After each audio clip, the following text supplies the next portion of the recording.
എല്ലാവർക്കും നമസ്കാരം, ശുഭരാത്രി. ഒരുപാട് ചിന്ത ഉള്ളവരാണ് നമ്മൾ. ചിന്തിച്ച് കാട് കയറി വേണ്ടതും വേണ്ടാത്തതും ഒക്കെ ചിന്തിച്ച് ഒരു കാര്യമില്ലാതെ സമയം കളയുന്നവരാണ് നമ്മൾ.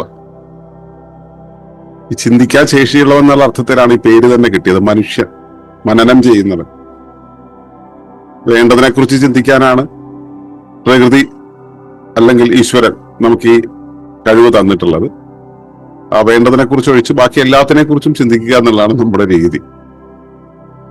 അപ്പോ ചിന്ത എന്നുള്ളത് സത്യത്തിലൊരു ആവശ്യമായിട്ടുള്ള കാര്യമാണ്.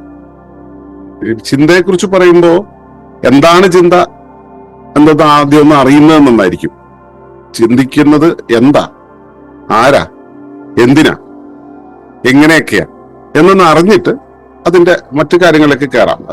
അപ്പോ ഈ ചിന്ത ആവശ്യമാണ്. നമ്മുടെ പ്രശ്നം എന്താ വെച്ചാൽ ഓവർ തിങ്കിങ് ആണ്, അധികമായി ചിന്തിക്കുന്നു എന്നുള്ളത്. ചിന്ത ആവശ്യമാണ്, ആവശ്യത്തിന് ചിന്തിക്കേണ്ടത് ആവശ്യമായതുകൊണ്ടാണ് പ്രകൃതി ആ ഫാക്കൽറ്റി നമുക്ക് തന്നിട്ടുള്ളത്. ഫാക്കൽറ്റി എന്ന് വെച്ചാൽ ശേഷി, ജന്മസിദ്ധമായ ഒരു ശേഷിയാണ് ചിന്ത എന്ന് പറയുന്നത്, ചിന്തിക്കുക എന്നുള്ളത്. അപ്പോ ഇത് നമ്മളെ വല്ലാതെ ബാധിക്കുന്നത് എവിടെയാന്ന് വെച്ച് കഴിഞ്ഞാല് വേണ്ടാത്തതിന് ചിന്തിക്കുന്നത് കൊണ്ടാണ്.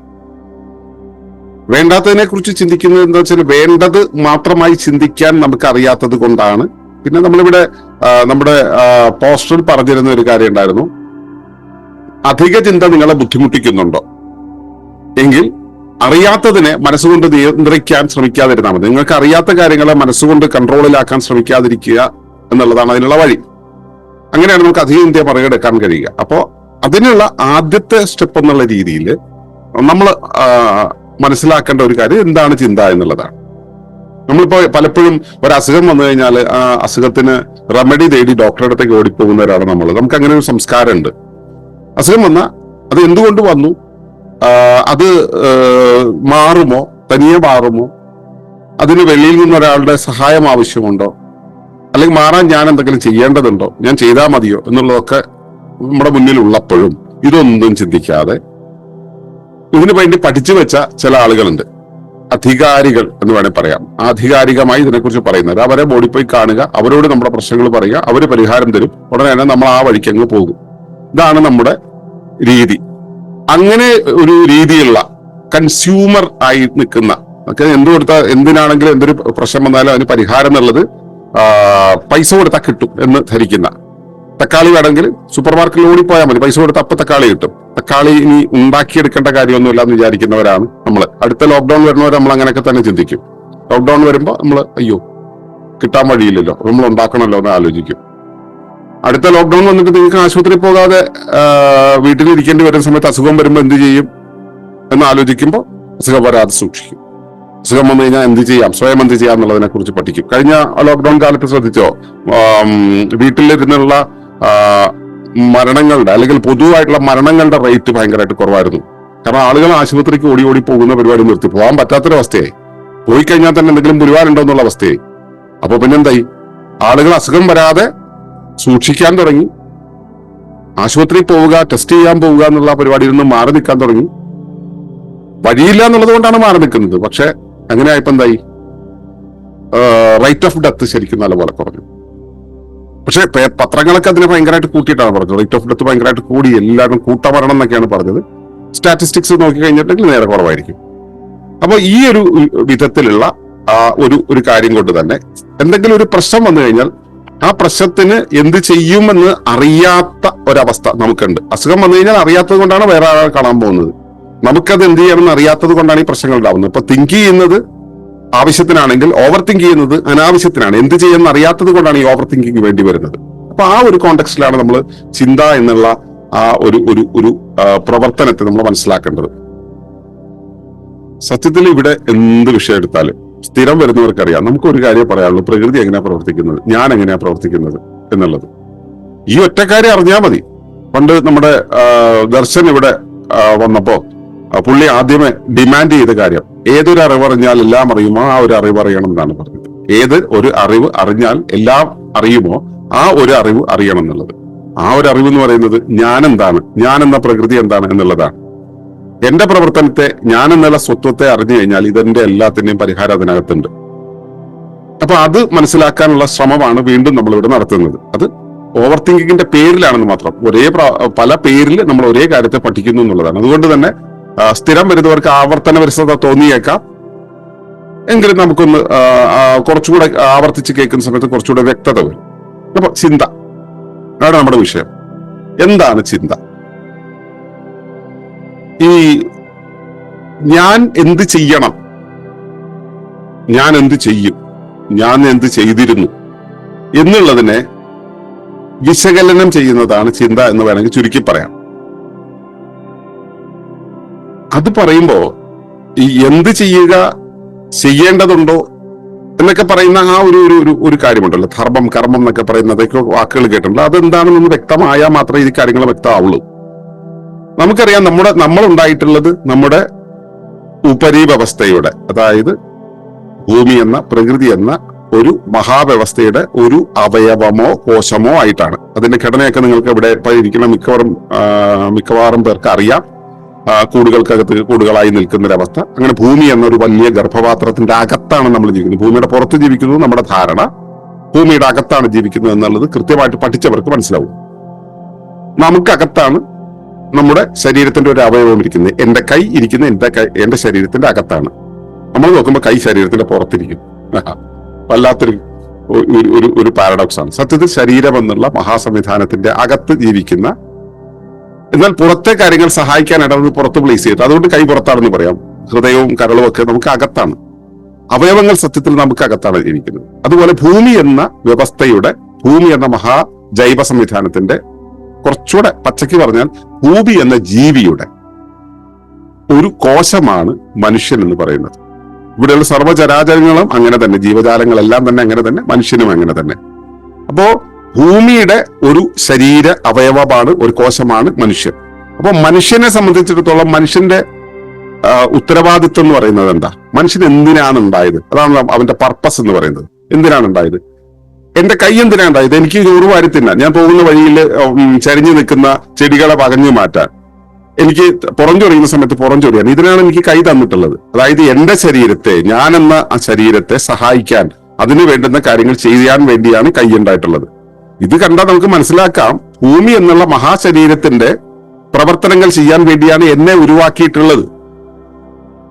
അപ്പോ ഞാൻ എന്റെ പുറം ചൊറിയുന്ന സമയത്ത് ഞാൻ എന്റെ കൈയോട് ആവശ്യപ്പെടുക, പുറമേ ചൊറിയൂ എന്ന് ഞാൻ ആവശ്യപ്പെടുമ്പോൾ പുറം വന്നിവിടെ ചൊറിയും. ഞാൻ പറയുന്നത് എന്റെ ആവശ്യം എന്നുള്ള രീതിയിൽ കൈയുടെ ഭാഷയിൽ ഞാൻ സംവദിക്കുന്ന സമയത്ത് കൈക്ക് അത് മനസ്സിലാകും. അതുകൊണ്ട് കൈ വളഞ്ഞ് തിരിഞ്ഞൊടിഞ്ഞു വന്നിട്ട് ഇവിടെ വന്ന് പുറംചൊറിയും. എന്റെ മുന്നിലുള്ള ഒരു കാര്യത്തെ കണ്ടു കഴിഞ്ഞാൽ അതിനെ വകഞ്ഞു മാറ്റി പോകാം, അല്ലെങ്കിൽ ഭക്ഷണം കണ്ടു കഴിഞ്ഞാൽ അതിനെ എടുത്ത് വായിലിടാം എന്നുള്ള പണികളൊക്കെ ഈ കയ്യെ കൊണ്ട് ചെയ്യിക്കുന്നത് എന്റെ ശരീരമാണ്. ശരീരം കൈയോട് ആവശ്യപ്പെടുന്ന സമയത്ത് ശരീരത്തിനനുസരിച്ച് വഴങ്ങി നിൽക്കുന്ന കൈ അത് ചെയ്യും. കൈക്ക് നല്ലൊരു അടി കിട്ടിയിരിക്കുകയാണെന്ന് ഇരിക്കട്ടെ, ഈ ഞാൻ പറയുന്ന കാര്യം കൈക്ക് മനസ്സിലാവൂല. കൈക്ക് മനസ്സിലായി തന്നെ കൈക്ക് ഇത് പ്രവർത്തിച്ച് അതിന്റെ ഫലപ്രാപ്തിയിൽ എത്തിക്കാൻ കഴിയുകയുമില്ല. അതാണ് ഞാനും കൈയും തമ്മിലുള്ള ബന്ധം. ഇതുപോലെ ഭൂമിയും ഞാനും തമ്മിലുള്ള ബന്ധം എന്നുള്ളത് അതാണ്. അപ്പോ ഭൂമി ആവശ്യപ്പെടുന്ന കാര്യങ്ങൾ ചെയ്യുക എന്നുള്ളതാണ് എന്റെ ഉദ്ദേശ്യം. അപ്പൊ ഭൂമി ആവശ്യപ്പെടുന്ന കാര്യങ്ങൾ ചെയ്യുവാൻ വേണ്ടിയാണ് ഞാൻ ഉണ്ടായിട്ടുള്ളത്. ഭൂമി എന്ന് പറയുന്ന വാക്കിനെ നിങ്ങൾ മനസ്സിലാക്കണം കേട്ടോ. ഭൂമി എന്ന് പറയുന്നത് പ്രകൃതി എന്നുള്ള അർത്ഥത്തിൽ എടുത്താൽ മതി. ഈ പ്രപഞ്ചം മുതൽ പ്രകൃതി വരെയുള്ള മുഴുവൻ കാര്യങ്ങളെയും ചേർത്ത് ഞാൻ ഭൂമി എന്ന് പറയുന്നു എന്ന് മാത്രം.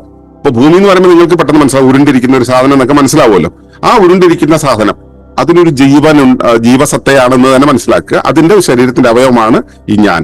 ഈ ഞാൻ എന്നത് ഇതിനകത്ത്, ഭൂമിക്കകത്ത് അതിന്റെ ആവശ്യങ്ങൾ നിർവഹിക്കാനായിട്ട്, ഉദ്ദേശം നിർവഹിക്കാനായിട്ട് ചെയ്യുന്ന കാര്യങ്ങളെ ആണ് ധർമ്മങ്ങൾ എന്ന് പറയുക. അപ്പൊ ഞാൻ എന്തൊക്കെ ചെയ്യണം അത് ഭൂമിക്കറിയാം. അതിന് പാകത്തിലാണ് ഉണ്ടായിട്ടുള്ളത്. കൈ തന്നിട്ടുള്ളത് കൈ കൊണ്ട് പുറം ചൊറിയാൻ, വകഞ്ഞു മാറ്റാൻ ഒക്കെയാണ്, നടക്കാൻ വേണ്ടിയല്ല. അല്ലെ, കുറച്ചു കാലം നമ്മൾ നടന്നിരുന്നു, അത് ഉപയോഗിച്ച് നടന്നിരുന്നു. പക്ഷെ അത് കഴിഞ്ഞപ്പോൾ നടക്കാൻ വേണ്ടിയല്ല. അത് രക്തം ശുദ്ധീകരിക്കാൻ വേണ്ടിയല്ല കൈ തന്നിട്ടുള്ളത്, കാണാൻ വേണ്ടിയല്ല കൈ തന്നിട്ടുള്ളത്. കാണാനുള്ള ഫാക്കൽറ്റി കൈക്കില്ല, അതുകൊണ്ട് തന്നെ കാണാൻ ഉപയോഗിക്കില്ല. രക്തം ശുദ്ധീകരിക്കാനുള്ള ഫാക്കൽറ്റി, അതിനുള്ള ശേഷി ഇതിനില്ല, അതുകൊണ്ട് രക്തം ശുദ്ധീകരിക്കാൻ കൈ ഉപയോഗിക്കില്ല. പക്ഷെ പുറം ചൊറിയാനുള്ള ഫാക്കൽറ്റി ഇതിനുണ്ട്, അതുകൊണ്ട് പുറം ചൊറിയാൻ ഉപയോഗിക്കും. അപ്പോ എന്ത് ചെയ്യണോ അത് ചെയ്യാനുള്ള ശേഷിയാണ് ജന്മസിദ്ധമായിട്ട് തന്നിട്ടുണ്ടാവുക കൈക്ക്. അതുപോലെ പ്രകൃതി എനിക്ക് ഞാൻ എന്ത് ചെയ്യണമോ, എന്റെ ഉദ്ദേശ്യം, ലക്ഷ്യം, പർപ്പസ് എന്താണോ അത് ചെയ്യാൻ വേണ്ടിയാണ് എനിക്കുള്ള ശേഷികൾ തന്നിട്ടുള്ളത്. ആ എനിക്കുള്ള ശേഷിയല്ല വർഗീസേട്ടനുള്ളത്, എനിക്കുള്ള ശേഷിയല്ല ദർശനയ്ക്കുള്ളത്. അപ്പോ ഈ ശേഷി എന്ന് പറയുന്നതിന് ഒരു പൊതുരൂപം ഉണ്ടാവും. ഇപ്പൊ എന്റെ വലത്തെ കൈക്കും ഇടത്തെ കൈക്കും ഏതാണ്ട് ഒരുപോലെയുള്ള ശേഷികൾ ഉണ്ടായിരിക്കും എന്നുള്ളത് സത്യമാണ്. പക്ഷെ എന്നാലും പ്രയോഗത്തിലും നിയോഗത്തിലും പിന്നെ തന്നിരിക്കുന്ന സ്ഥലത്തിനും കാലത്തിനും അനുസരിച്ച് അതിന്റെ സ്വഭാവത്തിൽ മാറ്റം ഉണ്ടാവും. അതുപോലെ തന്നെ നമ്മൾ ഓരോ മനുഷ്യർക്കും ഓരോ തരം ശേഷികളും പൊതുശേഷികളുണ്ട്. നമുക്കെല്ലാം തന്നെ റോഡിൽ കൂടെ നടക്കാൻ പറ്റും, നമുക്കെല്ലാം തന്നെ ഭക്ഷണം തിന്നാൻ പറ്റും, നമുക്കെല്ലാം കിടന്നുറങ്ങാൻ പറ്റും, പൊതുവായിട്ടുള്ള കാര്യങ്ങളുണ്ട്. പക്ഷെ ഞാൻ ചെയ്യുന്നതല്ല നിങ്ങൾ ആരും ചെയ്യുന്നത്, നിങ്ങൾ ആരും ചെയ്യുന്നതല്ല ഞാൻ ചെയ്യുന്നത്. അപ്പോ നിങ്ങളും ഞാനും ചെയ്യേണ്ടുന്ന കാര്യങ്ങളും ചെയ്യുന്ന കാര്യങ്ങളിലും വ്യത്യാസമുണ്ട്. അപ്പോ അത് എന്തിനനുസരിച്ചാണെന്ന് വെച്ച് കഴിഞ്ഞാൽ അതെന്റെ ശേഷികൾക്കനുസരിച്ചാണ്. അപ്പൊ എന്റെ ശേഷികൾക്കനുസരിച്ചായിരിക്കും എന്റെ വാസന. വാസന എന്ന് വെച്ചാൽ എന്തെങ്കിലും ചെയ്യാനുള്ള തോന്നൽ. ചിലർക്ക് പാട്ടുപാടാൻ തോന്നും, ചിലർക്ക് കവിത എഴുതാൻ തോന്നും, ചിലർക്ക് മരത്തേക്ക് കയറാൻ തോന്നും, ചിലർക്ക് ഓടാൻ തോന്നും, ചിലർക്ക് മലയിൽ കയറാൻ തോന്നും. ഓരോരുത്തർക്കും ഓരോ തോന്നലാണ്. ഈ തോന്നൽ എന്ന് പറയുന്നത് ചിന്തിച്ചുണ്ടാക്കുന്ന തോന്നലല്ല കേട്ടോ, ഉള്ളിൽ നിന്നും വരുന്ന തോന്നൽ, നിരന്തരമായ തോന്നൽ. ആ തോന്നലിനെയാണ് വാസന എന്ന് പറയാ. പാട്ടുപാടാൻ എല്ലാവർക്കും ശേഷി ഉണ്ടാവോ? ഇല്ല. പാട്ടുപാടാൻ ശേഷി ഉണ്ടാവും ചിലർക്ക്, പക്ഷെ ചിലർക്ക് വാസന ഉണ്ടാവില്ല. അപ്പോ ശേഷിയും വാസനയും ബന്ധത്തിലുള്ളതാണ്.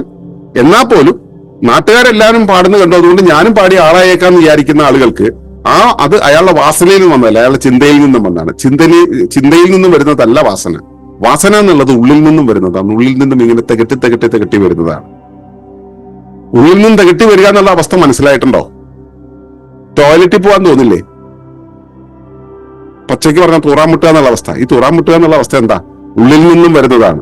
അത് സഹജമായി ഉള്ളതാണ്. ആർക്കും തടുക്കാൻ പറ്റില്ല. വന്നു കഴിഞ്ഞാൽ തൂറുകയെ നിവൃത്തിയുള്ളൂ. കവിത എഴുതാൻ തോന്നിയാൽ എഴുതുകയെ നിവൃത്തിയുള്ളൂ. പാട്ട് പാടാൻ തോന്നിയാൽ പാടുകയെ നിവൃത്തിയുള്ളൂ. അത് വാസന ഉണ്ടെങ്കിൽ അത് ചെയ്യുകയാണ് നിവൃത്തി. അപ്പോ ഞാൻ എന്ത് ചെയ്യണോ, എന്താണോ എന്റെ പർപ്പസ്, അതിനനുസരിച്ചായിരിക്കും എന്റെ വാസന. എന്റെ വാസനയ്ക്കനുസരിച്ചായിരിക്കും എനിക്ക് അത് ചെയ്യാനുള്ള ചോദന. അത് ചെയ്യാൻ ഇപ്പൊ ടോയ്ലറ്റിൽ പോകാൻ തോന്നുന്നുള്ളത് ചോദനയാണ്. അപ്പോ ടോയ്ലറ്റിൽ പോവുക, പാട്ട് പാടുക, ചിത്രം വരയ്ക്കുക, യാത്ര ചെയ്യുക എന്നുള്ളതാണ് എന്റെ തോന്നൽ, വാസനയ്ക്കനുസരിച്ചുള്ള തോന്നൽ. അപ്പോ അത് ചെയ്യാനുള്ള പ്രേരണയുണ്ടല്ലോ, ഉള്ളിൽ നിന്ന് പ്രേരണ. അത് ചെയ്യുക എന്നതാണ് എന്റെ ധർമ്മം. ഞാൻ എന്ത് അതാണ് എന്റെ ധർമ്മം. ആ ധർമ്മത്തിന് വേണ്ടി ഞാൻ എന്ത് ചെയ്യുന്നുവോ അത് കർമ്മം. സ്ഥിരം പറയുന്ന ഒരു ഉദാഹരണം പറയാം. പുറം ചൊറിയുമ്പോ എന്റെ ശരീരം കൈയോട് പറയും, കയ്യെ നീ പോയി പുറം ചൊറിയൂന്ന്. ഞാൻ കൈ കൊണ്ട് പുറം ചൊറിയുന്നു. അപ്പോ ധർമ്മം എന്താണ്? കൈയുടെ ധർമ്മം എന്താണ്? പുറം ചൊറിയുക എന്നുള്ളതാണ്. ചൊറിയുന്നതിനെയാണ്, ആ പുറം ചൊറിയുക എന്ന ആ പ്രക്രിയയാണ് ധർമ്മമെങ്കിൽ, ചൊറിയുമ്പോഴാണ് അത് കർമ്മമായി മാറുന്നത്. ഈ കൈ ചെയ്യുന്ന പണികൾ എന്തൊക്കെയാണെന്ന് അറിയോ? സ്വയം പോയി ചൊറിയും, അപ്പുറത്തിരിക്കുന്ന കമ്പെടുത്തിട്ട് ചൊറിയും, അല്ലെങ്കിൽ ഒരാളോട് പറയും അതെ വന്നിട്ട് ഒന്ന് ചൊറിഞ്ഞതാ എന്ന് പറയും. ഒന്ന് വാ, എന്നിട്ട് ഇപ്പുറത്ത് വന്നിട്ട് ഇതിവിടെ ചൊറിച്ചിലാണ്, ഒന്ന് ചൊറിഞ്ഞതാ എന്ന് പറയും. കൈ തൊടൂല അവിടെ. മുതലാളിമാര് മോളിൽ നിന്നിട്ട് തൊഴിലാളിയോട് പറയില്ലേ, നീ അത് ചെയ്ത് ശരിയാക്കെന്ന് പറയില്ലേ? അതുപോലെ മാറി ഇന്ന് മുതലാളി ചപയും. എന്തായി? ധർമ്മം എന്താണ്? ചൊറിയുക എന്നുള്ളതാണ്. കർമ്മം എന്തായി? ഇയാൾ ചൊറിയുന്നതിന് പകരം വേറെ ആരെങ്കിലും കൊണ്ട് ചൊറിയിക്കുന്നു. അതാണ് കർമ്മം. അപ്പോ ധർമ്മം എന്നുള്ളത് വാസനയ്ക്കനുസരിച്ച് ധർമ്മം ഉണ്ടായി. വാസന എങ്ങനെ ഉണ്ടാവുന്നത്? ശേഷിക്കനുസരിച്ച്. ശേഷി എങ്ങനെ ഉണ്ടാവുന്നത്? ആ ഉദ്ദേശ്യത്തിനനുസരിച്ച്, പർപ്പസിനനുസരിച്ച്. ആ പർപ്പസ് ആർക്കനുസരിച്ചാണ്? ഉപരിവ്യവസ്ഥയ്ക്കനുസരിച്ച്. ഭൂമിക്കനുസരിച്ച് എനിക്കുണ്ടായി, എനിക്കനുസരിച്ച് അവയവത്തിനുണ്ടായി, അവയവത്തിനനുസരിച്ച് കലയ്ക്കനുസരിച്ച് കോശത്തിനുണ്ടായി. ഇങ്ങനെയാണ് പോകുന്നത്. അത് ക്രമത്തിൽ ഒരു ക്രമത്തിൽ അതിങ്ങനെ അടുക്കി വെച്ചിട്ടുണ്ട്. അപ്പോ ഞാനെന്നുള്ള ജീവിയുടെ രൂപീകരണം ഉണ്ടായിട്ടുള്ളത് ഒരു ഉദ്ദേശ്യത്തിലാണ്. അതിനനുസരിച്ച് എനിക്ക് വാസന ഉണ്ടാവും, വാസനയ്ക്കനുസരിച്ച് ധർമ്മം ഉണ്ടാവും, ധർമ്മത്തിനനുസരിച്ച് കർമ്മം ഉണ്ടാവും. ഇത്രയും കാര്യങ്ങൾ മനസ്സിലായിട്ടുണ്ടാവും ഇപ്പൊ ഈ ക്രമം. ഇനി ഈ ധർമ്മം എന്നതുണ്ടല്ലോ, ഞാൻ എന്താണോ ചെയ്യേണ്ടുന്നത് അത് ധർമ്മം. അതിനെ കർമ്മമാക്കി മാറ്റണ്ടേ? കർമ്മം എന്നുള്ളത് പ്രവർത്തനമാണ്. ആ പ്രവർത്തനമാക്കി മാറ്റേണ്ടുന്ന ആ ഒരു പ്രോസസ്സിന് ചില ആസൂത്രണങ്ങൾ ആവശ്യമാണ്. പുറം ചൊറിയുക എന്നുള്ളത് ചൊറിഞ്ഞാൽ പോരാ, എങ്ങനെ ചൊറിയണം? ഇവിടെ ഒന്ന് ചൊറിയണോ? സ്വയം ചൊറിയണോ? വേറെ ആരെങ്കിലും കൊണ്ട് ചൊറിയിക്കണോ? ഇപ്പൊ തന്നെ ചൊറിയണോ? കുറച്ച് കഴിഞ്ഞിട്ട് ചൊറിഞ്ഞാൽ മതിയോ? ഇത് ഇങ്ങനെ ചൊറിഞ്ഞാൽ വേറെ വല്ല കുഴപ്പമുണ്ടോ എന്നുള്ള വീണ്ടും വിചാരങ്ങൾ ആവശ്യമാണ്, ആസൂത്രണങ്ങൾ ആവശ്യമാണ്. ഈ ആസൂത്രണങ്ങളെ നടത്തുന്ന സംവിധാനത്തിന്റെ പേരാണ് മനസ്സ്. മനനം ചെയ്യുവാനുള്ള സംവിധാനത്തെ, മനനം ചെയ്യുന്ന വ്യവസ്ഥയെ, മനനം ചെയ്യുന്ന ആ പ്രവർത്തനത്തെയാണ് മനസ്സ് എന്ന് പറയുന്നത്. അതൊരു പ്രവർത്തന ആസൂത്രണ സംവിധാനമാണ്. നമ്മൾ പലപ്പോഴും മനസ്സെവിടെയായിരിക്കുന്നു എന്നൊക്കെ ചോദിക്കില്ലേ? ബൈക്കിൽ ഈ ഓട്ടം എന്നുള്ളത് എവിടെയായിരിക്കുന്നത്? ടയറിലാണോ, എഞ്ചിനിലാണോ? അല്ല. ബൈക്ക് ഓടുമ്പോൾ ഓട്ടം സംഭവിക്കും, ബൈക്ക് നിൽക്കുമ്പോൾ ഓട്ടം അപ്രത്യക്ഷമാവും. അതുപോലെ മനസ്സെന്ന് പറയുന്നത് നമ്മുടെ ശരീരത്തിലാണ്. നമ്മുടെ ഉള്ളിൽ ആസൂത്രണം നടക്കുന്ന സമയത്ത് മനസ്സ് ആക്റ്റീവാണ്, അല്ലാത്ത സമയത്ത് മനസ്സ് പ്രവർത്തിക്കില്ല. ഈ മനസ്സിന്റെ പ്രധാന പണി എന്താ? ചിന്ത. മനസ്സ് ചെയ്യുന്ന പ്രവർത്തനത്തെ മൊത്തത്തിൽ വിളിക്കുന്ന പേരാണ് ചിന്ത. നമ്മുടെ വിഷയം ഓവർ തിങ്കിങ് ആണ്, അധികമായി ചിന്ത. അപ്പൊ ചിന്ത എന്താണെന്ന് അറിഞ്ഞാലാണ് ഓവർ തിങ്കിങ് എന്താണെന്ന് മനസ്സിലാക്കാൻ പറ്റുക. ചിന്ത എന്താ?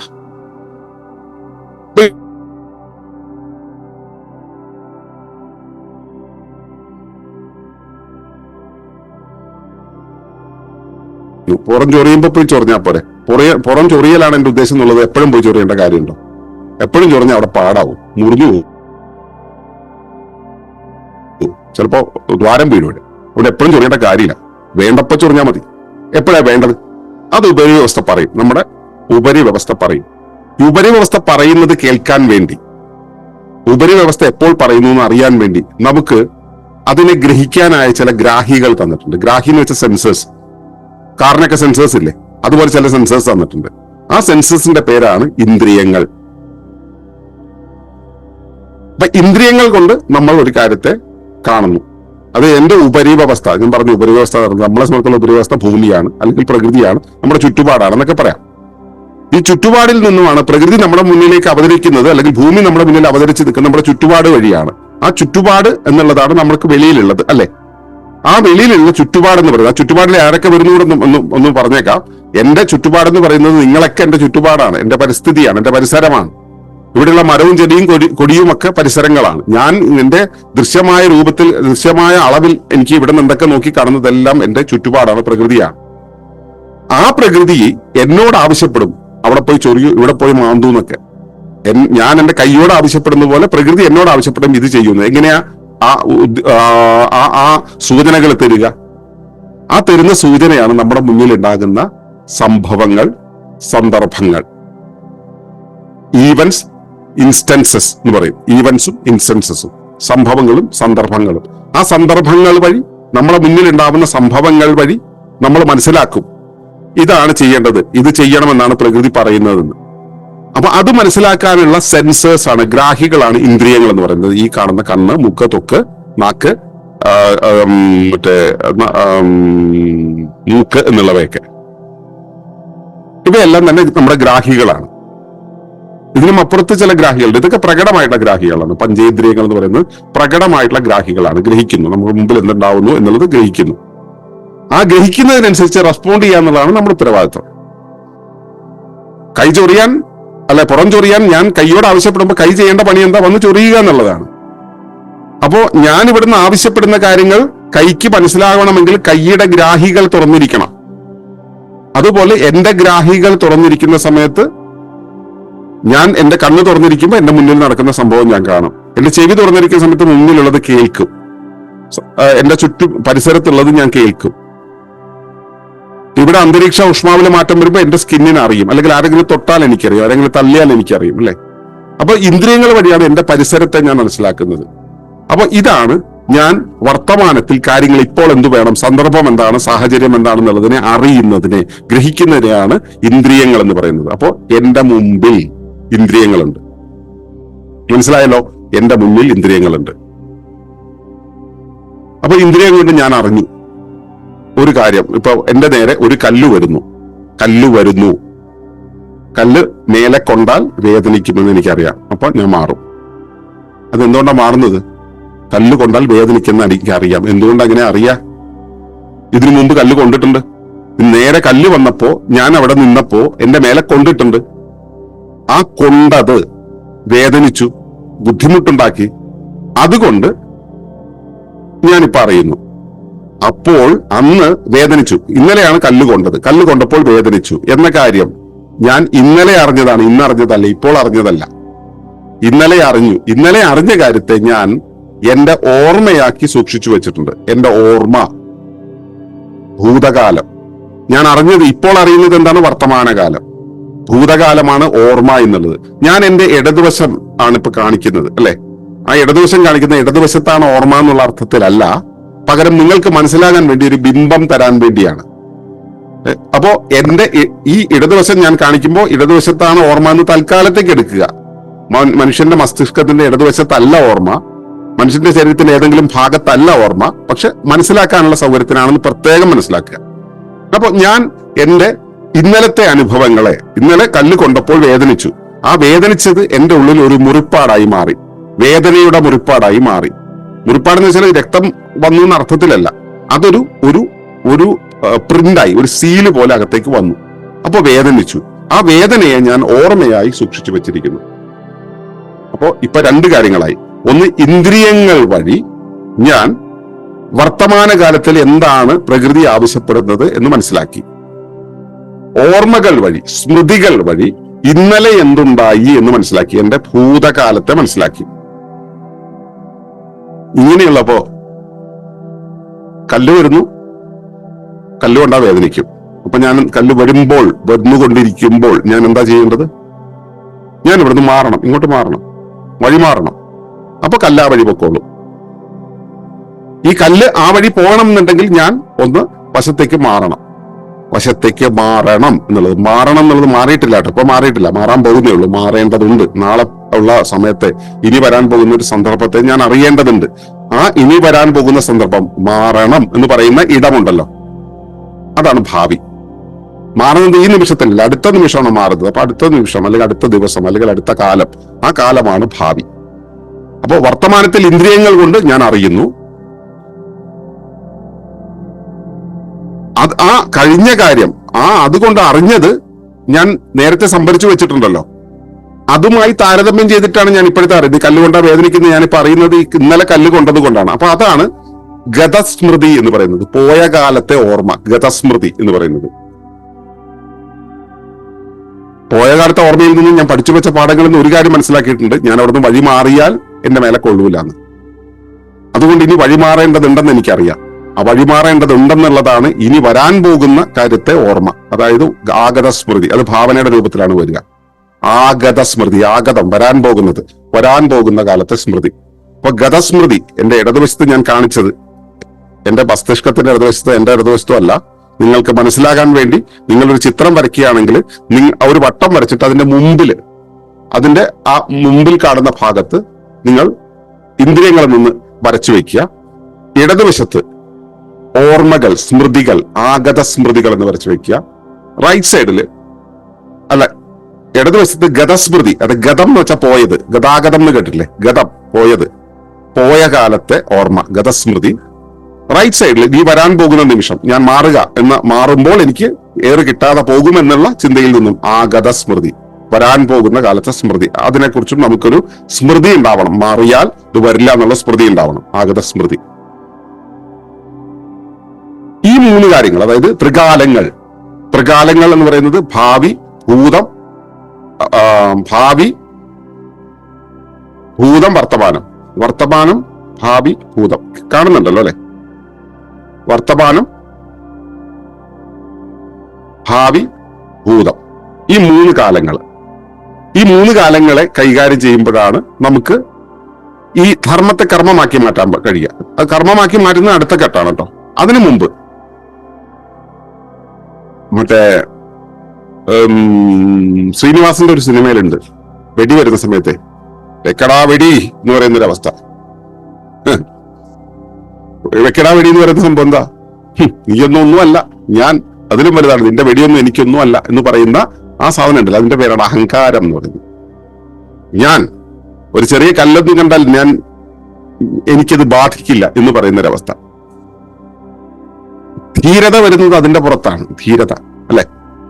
അപ്പൊ ധീരത ഉണ്ടാവുന്നത്, ഭീരുത്വം വരുന്നതും ഒക്കെ ഈ അഹം വെച്ചിട്ടാണ്. ഈ അഹമാണ് ഈ മൂന്ന് കാര്യങ്ങളെയും തമ്മിൽ ചേർത്തിണക്കാൻ സാക്ഷിയായി നിൽക്കുന്നത്. അഹമാണ് ഈ പണി ചെയ്യുന്നത്. ഭൂതത്തെ കാണുന്നത്, വർത്തമാനത്തെ കാണുന്നത്, ഭൂതത്തെ ഓർക്കുന്നത്, ഭാവിയെ വിഭാവനം ചെയ്യുന്നത്. ഈ മൂന്ന് പണികൾ ചെയ്യുന്ന അഹമാണ്. ഈ അഹത്തിന് ഇത് ചെയ്യാനുള്ള തന്റെ എവിടുന്നാ വരണമെന്നറിയോ? നമ്മൾ ആദ്യം പറഞ്ഞൊരു സാധനമുണ്ട്, ശേഷി എന്ന് പറയുന്നത്, ആന്തരിക ശേഷി എന്ന് പറയുന്നത്. അത് ഇവിടെയാണ്, പുറകിൽ. ഞാൻ മുമ്പിൽ ഇന്ദ്രിയങ്ങൾ പറഞ്ഞില്ലേ, മുമ്പിൽ ഇന്ദ്രിയങ്ങൾ പറഞ്ഞു. അതുപോലെ പുറകിൽ എനിക്ക്, ഞാൻ എന്നുള്ളത്, ഈ അഹത്തിന്റെ പുറകിൽ ഉള്ളത് ശേഷികളാണ്. അപ്പോ അഹം നടുവിൽ നിൽക്കുന്നു. നിങ്ങളൊരു വൃത്തം വരയ്ക്കുകയാണെങ്കിൽ നടുവിൽ അഹം എന്ന് എഴുതുക. അതിന്റെ മുകൾ ഭാഗത്ത്, അതായത് ഇങ്ങനെ വരയ്ക്കുകയാണെങ്കിൽ അതിന്റെ മുകൾ ഭാഗത്ത്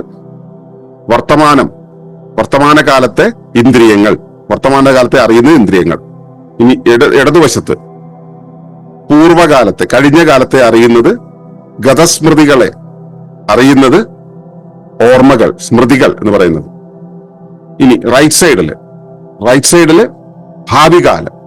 ഭാവി എന്ന് പറയുമ്പോൾ ആഗതസ്മൃതി എന്ന് പറയുന്നത് ഭാവികാലം, ഭാവനയുടെ രൂപത്തിലാണ് നമ്മൾ അത് ചെയ്യുക. ഇനിയോ ഇതിന് കാരണമാകുന്നത്, ഇതിനെല്ലാം കൈകാര്യം ചെയ്യാൻ കാരണമാകുന്ന ശേഷികൾ ഈ വൃത്തത്തിന്റെ താഴത്തെ ഭാഗത്ത് വരച്ചു വെക്കാം, എന്റെ ഭാഗത്ത് വരച്ചു വെക്കാം. ആ വരച്ചു വെക്കുമ്പോൾ അതിന് നമ്മൾ ശേഷി എന്ന് പറയും. ഇനി അപ്പൊ നമ്മൾ ത്രികാലങ്ങളെ കുറിച്ച് പറഞ്ഞു, ശേഷിയെക്കുറിച്ചും അതിന് സാക്ഷിയാകുന്ന അഹത്തെ കുറിച്ച് പറഞ്ഞു. അഹമാണ് ഈ പണി ചെയ്യുന്നത്, ഈ കൈകാര്യം ചെയ്യുക എന്നുള്ള പണി ചെയ്യുന്നത്, ഈഗോ എന്ന് പറയും. അപ്പൊ ഇത് തമ്മിൽ കൂട്ടിയോജിപ്പിച്ചിട്ടാണ് വിശകലനം നടക്കുന്നത്. അമ്പിളിയമ്മ അവനെ കണ്ടു, വേണം എന്ന് ആഗ്രഹം തോന്നിയത് ആർക്കാണ്? അഹത്തിന്. ആഗ്രഹം തോന്നാൻ കാരണം എന്താണ്? ആന്തരിക ശേഷിയുള്ളത് കൊണ്ട്. അത് കണ്ടു, വിഷ്വലായിട്ടുള്ള ഒരു സാധനമാണ്, കൊള്ളാം, നല്ല രസമുണ്ട്, അതെനിക്ക് വേണമെന്ന് ഈ ആന്തരിക ശേഷിയെ സാക്ഷ്യപ്പെടുത്തി, ആന്തരിക ശേഷിയെ വെച്ചുകൊണ്ട് അഹത്തിന് തോന്നി. ഉടനെ തന്നെ വേണമെന്നുള്ള ഡിമാൻഡ് മുമ്പിലേക്ക് വെച്ചു, കിട്ടിയില്ല. വീണ്ടും ഡിമാൻഡ് മുമ്പിലേക്ക് വെച്ചു, കിട്ടിയില്ല. വീണ്ടും ഡിമാൻഡ് മുന്നിലേക്ക് വെച്ചു, കിട്ടിയില്ല എന്നുള്ള കാര്യം ഓർമ്മയായി. വീണ്ടും ഡിമാൻഡ് മുന്നിലേക്ക് വെച്ചു, കിട്ടിയില്ല എന്നുള്ള കാര്യം ഓർമ്മയായി. നമുക്കിതിന് മുമ്പ് വേറെ അനുഭവം ഉണ്ട്. ഒരു കാര്യം ഡിമാൻഡ് വെച്ച് കിട്ടിയില്ലെങ്കിൽ നമ്മൾ കിടന്ന് വലിയ വായി കരയും. കുഞ്ഞുകാലത്തിൽ അതാണല്ലോ പരിപാടി. വലിയ വായിൽ കരഞ്ഞു കഴിഞ്ഞാൽ നമുക്കത് കിട്ടും. ഇപ്പൊ പാല് വേണം തോന്നി, കരഞ്ഞു, പാല് കിട്ടി. ആ ഓർമ്മയുണ്ട്. ആ ഓർമ്മ ഉപയോഗിച്ച് നമ്മൾ വലിയ വായിൽ കരഞ്ഞു, വലിയ വായിൽ കരഞ്ഞാൽ കിട്ടും എന്നുള്ളത് ഭാവിയെക്കുറിച്ചുള്ള ചിന്തയാണ്. ഭാവിയെക്കുറിച്ചുള്ള ചിന്തയിൽ നമ്മൾ കരഞ്ഞു, കിട്ടിയില്ല എന്നുള്ള കാര്യം റെക്കോർഡായി. ഇങ്ങനെ പല പ്രാവശ്യം കിട്ടിയില്ല എന്നുള്ള റെക്കോർഡഡ് ആയതോടുകൂടി നമ്മൾ ആ പരിപാടി നിർത്തി. ഏത്? അമ്പിളിമാമനെ കണ്ടു, വേണമെന്ന് നമ്മൾ ആഗ്രഹിക്കുന്ന പരിപാടി നമ്മൾ അവിടെ നിർത്തി. ഈ തീരുമാനമെടുക്കുന്നത് ആരാണ്? അഹമാണ്. അഹം വർത്തമാനത്തെ, ഭൂതത്തെ, ഭാവിയെ, ശേഷിയെ ഒക്കെ സാക്ഷി നിർത്തിക്കൊണ്ടെടുക്കുന്നതാണ് ഈ തീരുമാനം. അതായത് സാധ്യമാകില്ല, എനിക്കത് കിട്ടില്ല എന്നുള്ളത്. കിട്ടുന്നുള്ളത് നമുക്കിപ്പോ എനിക്ക് ഭക്ഷണം കഴിക്കാൻ തോന്നി. ഭക്ഷണം കഴിക്കാൻ തോന്നുമ്പോൾ ഇവിടെ ഞാൻ ഇരിക്കുന്നിടത്ത് ഭക്ഷണമില്ല. ഭക്ഷണമുള്ള സ്ഥലം, അടുക്കള, അല്ലെങ്കിൽ ഹോട്ടൽ, അല്ലെങ്കിൽ മരത്തിന്റെ കൊമ്പ് എന്ന രീതിയിൽ ഒരു സ്ഥലത്ത് പോയി ചെയ്യുന്ന എങ്ങനെയാണ്? ഇന്ദ്രിയങ്ങൾ കൊണ്ട് നമ്മൾ ആന്തരികമായിട്ട് നമ്മൾ മനസ്സിലാക്കി, എന്റെ ഇന്ദ്രിയങ്ങൾ എനിക്ക് വിശക്കുന്നു, എനിക്കത് വേണമെങ്കിൽ ഭക്ഷണം കിട്ടുന്ന സ്ഥലത്തേക്ക് പോകണം. ആ ഭക്ഷണം കിട്ടുന്ന സ്ഥലം എന്നുള്ളത് അടുക്കളയാണെന്ന് എനിക്ക് ഓർമ്മയുണ്ട്. അടുക്കളയിലേക്ക് പോവുക എന്നുള്ളതാണ് ഭാവി പരിപാടിയെ കുറിച്ച് ഞാൻ ആസൂത്രണം ചെയ്യുന്നു. അടുക്കള എന്നുള്ളത് വിഭാവനം ചെയ്യുന്നു. അടുക്കളയിലേക്ക് നടക്കുക എന്നുള്ളത് വിഭാവനം ചെയ്യുന്നു. ഞാൻ നടക്കുന്നു, അവിടെ ചെല്ലുന്നു, ഭക്ഷണം എടുക്കുന്നു, കഴിക്കുന്നു.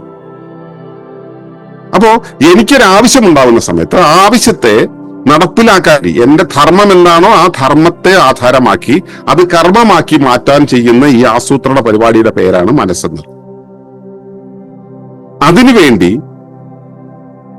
നടത്തുന്ന കൂട്ടിക്കിഴിക്കലുണ്ടല്ലോ. ഇപ്പൊ ഇത് കണ്ടു, അവിടെ നേരത്തെ അതായിട്ടുണ്ട്, അവിടെ അടുക്കളയിൽ അതുണ്ട്, എങ്കിൽ ഞാൻ ഇവിടെ നിന്ന് നടന്നു പോകണം, നടക്കാൻ എന്റെ കാലിന് കഴിയും എന്നുള്ള കാര്യങ്ങൾ കൂട്ടിക്കിഴിച്ച് വിശകലനം ചെയ്യുന്ന പരിപാടി ഉണ്ടല്ലോ. ഈ സംഭവത്തിന്റെ പേരാണ് ചിന്ത. മനസ്സിലായി കാണുമെന്ന് വിചാരിക്കുന്നു ചിന്ത എന്താണെന്ന്. ഈ മനസ്സിലാക്കലിൽ നിന്നാണ് നമ്മൾ അടുത്ത ഘട്ടത്തിലേക്ക് പോകേണ്ടത്.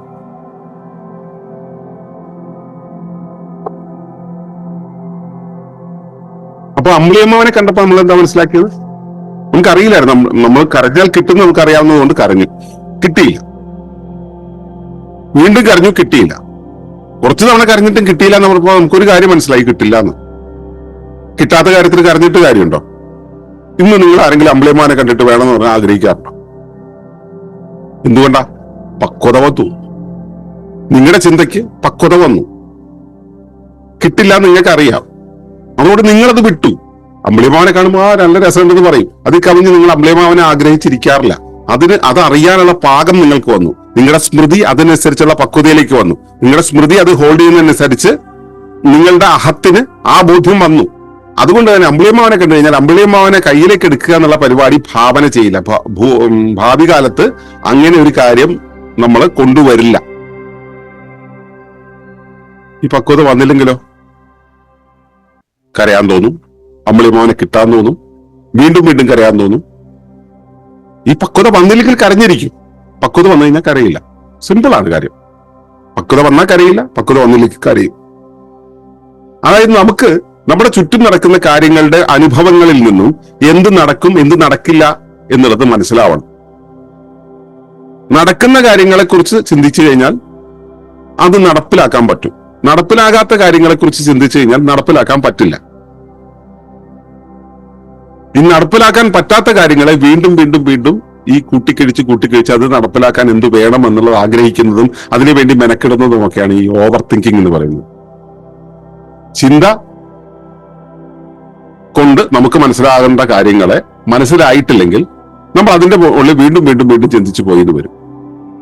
നമ്മൾ പഴയ ഈ റെക്കോർഡ് പ്ലെയർ അല്ലേ, പണ്ട് റെക്കോർഡ് പ്ലെയറിൽ ഇങ്ങനെ ഗ്രാമഫോൺ പ്ലെയറിൽ ചീമന്താരം തുളസി തുളസി തുളസി അതിന്റെ ഈ ട്രാക്ക് തെറ്റുന്ന സമയത്ത്, ട്രാക്ക് ഈ കുറെ ഓടിക്കഴിയുമ്പോൾ സാധനം തേയ്മാനം വരില്ലേ, തേയ്മാനം വരുന്ന സമയത്ത് അതിന്റെ ട്രാക്ക് ഇങ്ങനെ തെറ്റിപ്പോകും.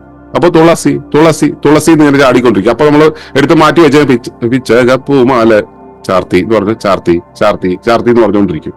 ഈ അവസ്ഥ തന്നെയല്ലേ നമ്മുടെ ഓവർ തിങ്കിങ് എന്നുള്ളത്, വട്ടത്തി വട്ടത്തി ചിന്തിച്ചു പോവുക എന്നുള്ളത്. അപ്പോ ചിന്തിക്കുന്ന കാര്യം എന്താണ്? നമ്മുടെ ധർമ്മത്തെ നടപ്പിലാക്കാൻ വേണ്ടി ശരീരം നൽകിയിട്ടുള്ള ഫാക്കൽറ്റിയാണ്. ഈ ഫാക്കൽറ്റിയെ, ഈ ശേഷിയെ നമ്മൾ കൃത്യമായി ഉപയോഗിക്കുകയാണെങ്കിൽ ആ പ്രവൃത്തി ചെയ്തതോടുകൂടി ആ ചിന്തയുടെ ആവൃത്തി കഴിഞ്ഞു, അതിന്റെ ഉദ്ദേശം കഴിഞ്ഞു, അതോടുകൂടി അത് പൂർണ്ണമായി.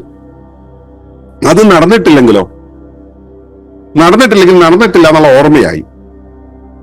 വീണ്ടും വീണ്ടും വീണ്ടും അത് നടക്കുന്നില്ല എന്ന് മനസ്സിലാക്കി കഴിഞ്ഞാൽ നടക്കാത്ത കാര്യം അങ്ങനെയാണ് പ്രകൃതിയിൽ എന്ന് മനസ്സിലാക്കുക.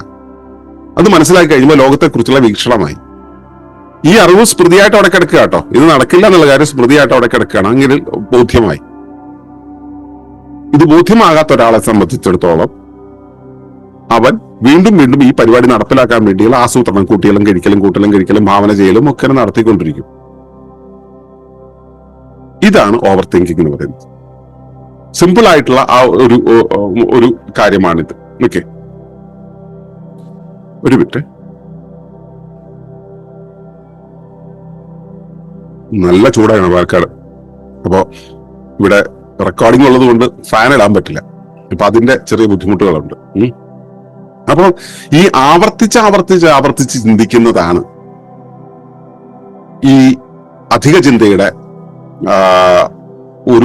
ഒരു പ്രത്യേകത. അല്ലെങ്കിൽ അധിക ചിന്ത എന്ന് പറയുന്നത് ചിന്തിക്കേണ്ട കാര്യങ്ങൾ. ബോബിയോ സേട്ടന്റെ മൈക്രോഫോൺ ഒന്ന് ഓഫ് ചെയ്യണം. ഓക്കെ.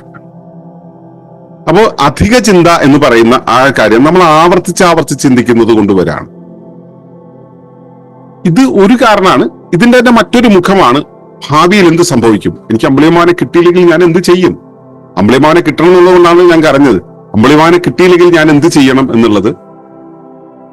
ഈ ഒരു ചിന്തയുണ്ടല്ലോ, ആ ചിന്തയാണ് നമുക്ക് ഈ ആശങ്ക നൽകുന്നത്.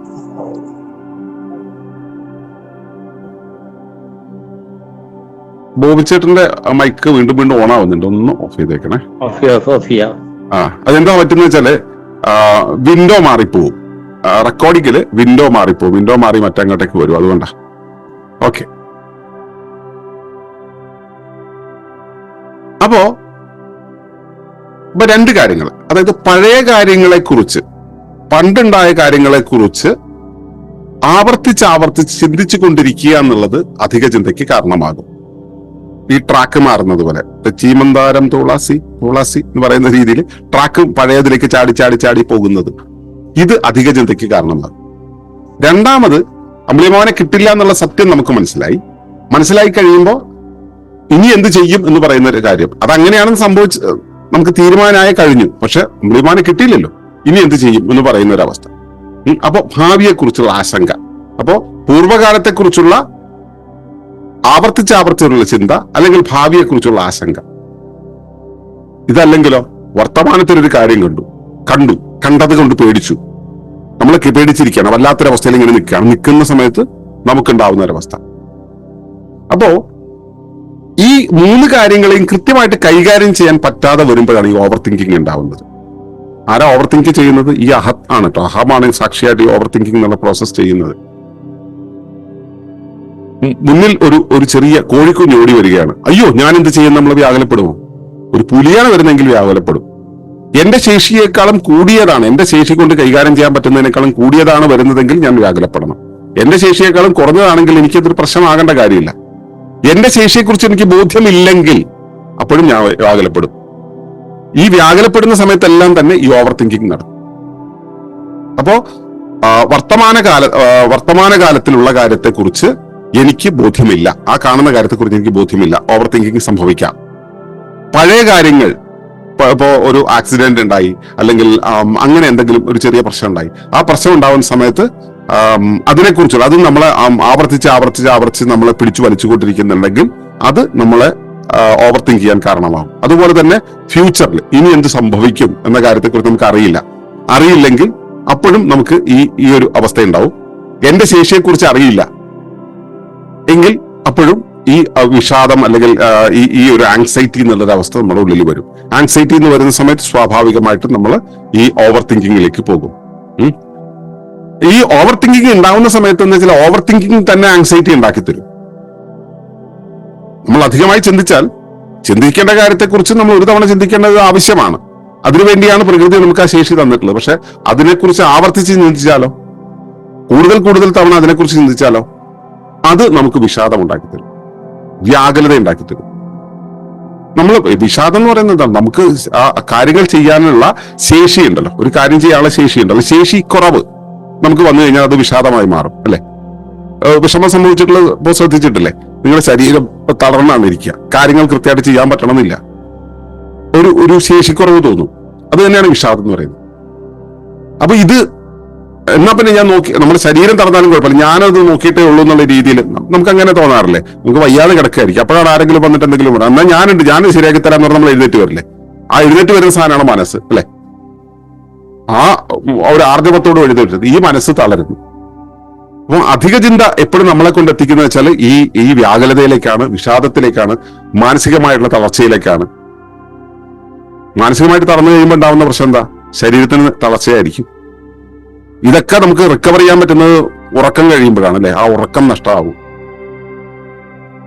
ശരീരത്തിന് പല ഭാഗത്തും വേദന വരും, തലവേദന വരും, ശരീരത്തിന് ഭയങ്കര പെയിൻ വരും, നല്ല ക്ഷീണം വരും. അങ്ങനെ ഇരിക്കുന്ന സമയത്ത് നമുക്ക് എന്തെങ്കിലും ഒരു തീരുമാനം എടുക്കാൻ പറ്റുമോ? എടുക്കുന്ന തീരുമാനങ്ങൾ തെറ്റായിരിക്കും. അല്ലെങ്കിൽ തീരുമാനം എടുക്കാൻ പറഞ്ഞാൽ പിന്നെ തീരുമാനിക്കാന്ന് പറയും. അല്ലെ, ആ സമയത്ത് പറയാം, നമ്മളിങ്ങനെ തന്നിരിക്കുന്ന സമയത്ത് അതെ മറ്റേ ആൾ വരുന്നുണ്ട്, നീ പോയാൽ ഇപ്പൊ അത് കിട്ടും എന്ന് പറഞ്ഞാൽ പിന്നെ പോവാം. ആ കിട്ടുന്ന അവസരങ്ങൾ നമുക്ക് നഷ്ടാവും. നമുക്ക് പറ്റാത്തൊരവസ്ഥയിലേക്ക് നമ്മൾ പോകും. അപ്പൊ ഇതൊക്കെ നമ്മുടെ ആ ഒരു തിങ്കിങ്ങിന്റെ അതിപ്രസരം കൊണ്ടുണ്ടാവുന്നതാണ്. ഇത് പല ആളുകൾക്ക് പലതരത്തിൽ വരും. ഇപ്പൊ കലാകാരന്മാര്, ഇപ്പൊ എന്നെ പോലുള്ള ആളുകൾ എന്ന് വെച്ചാൽ പെർഫെക്ഷനിസത്തിന്റെ ആളുകളാണ്. എനിക്കൊക്കെ പലപ്പോഴും എന്റെ ഈ തിങ്കിങ് അല്ല, ഞാൻ ഒരുപാട് ഊർജ്ജം ചെലവാക്കുന്നത് പെർഫെക്ഷനിസത്തിന് വേണ്ടിയിട്ടാണ്. ഞാനൊരു സാധനത്തെ ഡിസൈൻ ചെയ്യാമെന്നിരിക്കട്ടെ, ഞാൻ ഡിസൈൻ ചെയ്യാനിരുന്നാൽ എനിക്ക് എന്റെ മനസ്സിലൊരു സങ്കല്പമുണ്ട്. ആ സങ്കല്പത്തിലേക്ക് എത്തുന്നത് വരെ ഞാൻ അക്ഷീണം പ്രവർത്തിക്കും. ആ സമയത്ത് വേറെ എന്ത് പറഞ്ഞാലും എന്റെ തലയിൽ കയറൂല. എനിക്കത് കഴിയുന്നത് ഭയങ്കര ബുദ്ധിമുട്ടാണ്. ഇത് കലാകാരന്മാരായിട്ടുള്ള മുഴുവൻ പേരും അനുഭവിക്കുന്ന ഒരു കാര്യമാണ്. അത് പ്രത്യേകിച്ചും പെർഫെക്ഷൻ വേണമെന്ന് ആഗ്രഹിക്കുന്ന ആളുകളെ സംബന്ധിച്ചോളം ഭയങ്കര പ്രശ്നമാണ്. ആ പെർഫെക്ഷനിസം കാരണം നമുക്ക് അപ്പുറത്തേക്ക് പോകാൻ പറ്റില്ല. ഇതൊക്കെ ഈ ഓവർ തിങ്കിങ് കൊണ്ടുണ്ടാവുന്നതാണ്. ഞാൻ പെർഫെക്ഷൻ, അത് അങ്ങനെ ആയിരിക്കണം, ഇതിങ്ങനെ ആയിരിക്കണം, അതാണ് ഇതാകണം എന്നുള്ള രീതിയിൽ നമ്മളിങ്ങനെ വിഭാവനം ചെയ്ത് കൂട്ടുന്നത് കൊണ്ടുണ്ടാവുന്നതാണ്. സത്യത്തിൽ എന്താണ് ഇതിന്റെ പുറകിൽ സംഭവിക്കുന്നത്? എന്താണ്? അതായത് എന്റെ ഭാവനയുണ്ടല്ലോ, ആ ഭാവനയിലുള്ള സാധനത്തിലേക്ക് എന്റെ ശേഷി കൊണ്ട് എത്തിക്കാൻ കഴിയില്ല എന്നുള്ള തോന്നൽ. അതിനൊരു പ്രധാന കാരണം എന്ന് വെച്ചാൽ ഈ സ്മൃതിയാണ് കേട്ടോ, പഴയ സ്മൃതിയാണ്. എനിക്ക് പണ്ട് എത്തിക്കാൻ പറ്റിയിട്ടില്ല എന്നുള്ള സ്മൃതിയാണ്. അതുകൊണ്ട് പണ്ടത്തെ പോലെ ഇപ്പോഴും എനിക്ക് ആ സംഭവത്തെ അതിലെത്തിക്കാൻ പറ്റില്ല, ഞാൻ പരാജയപ്പെടുന്നുള്ള ഭയം. ഞാനിത് എത്തിക്കണം എന്ന് വിചാരിക്കണത് എന്തിനാ? ഒന്ന്, എനിക്കത് ചെയ്തു തീർക്കണം എന്നുള്ളതിന്റെ എന്റെ ഒരു ഞാനത് ചെയ്തു തീർക്കുമെന്നുള്ള വിശ്വാസം. ചെയ്തു തീർക്കാതെ പോയ എന്തെങ്കിലും പ്രശ്നമുണ്ടോ? പ്രശ്നമൊന്നുമില്ല. ഇപ്പൊ ഇന്ത്യക്കാരന് പ്രകൃതിയോടും നാട്ടുകാരോടും മറ്റുള്ള മനുഷ്യരോടുള്ള ഉത്തരവാദിത്വം എന്താ? ഒരു ഉത്തരവാദിത്വം ഇല്ല. ഉത്തരവാദിത്വം ഇല്ലാത്തതുകൊണ്ട് കഴിഞ്ഞാൽ എന്തെങ്കിലുമൊക്കെ അവൻ വീഴ്ച കാണിക്കുകയാണെങ്കിൽ അവനെ ബാധിക്കുന്ന പ്രശ്നം. ഇപ്പൊ പോകുന്ന വഴിക്ക് അവൻ കിഴിയിൽ കെട്ടിയിട്ടുള്ള വേസ്റ്റ് റോഡിന്റെ സൈഡിൽ തളയാൻ അവന് എന്തെങ്കിലും ബുദ്ധിമുട്ടുണ്ടോ? ഇല്ല.